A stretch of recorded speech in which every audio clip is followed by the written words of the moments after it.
Any thoughts about the cuts that Republicans are proposing to the Corporation for Public Broadcasting?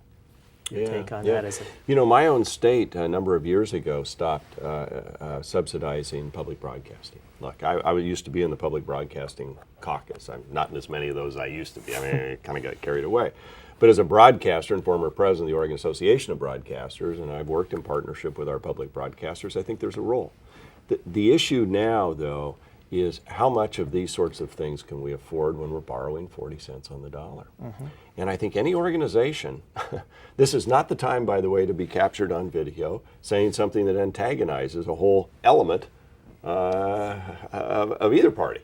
Mm. And I think that, you know, there have just been some of these things that throw up red flags. And I think beyond that, and I've talked to my broadcast friends in Oregon that are in public broadcasting, they don't want to lose their CPB funding.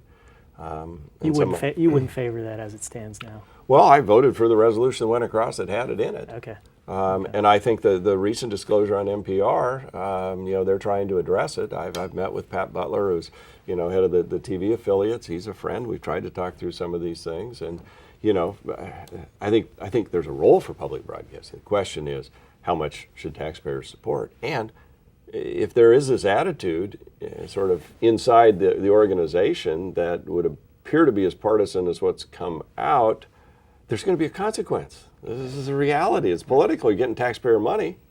And the taxpayers are going, are we really funding that? And my money's funding, you know, hard to defend. Did you receive, as a radio broadcaster, did you ever receive any CPB money? No, I was commercial. You were commercial? Oh, yeah, no. We owned an operated What kind of radio stations were there? We had 2 AMs and 3 FMs, commercial. All of them were commercial, so no, I didn't get any government. Talk radio, music? We had oldies, we had hot AC, we had country, we had classic rock.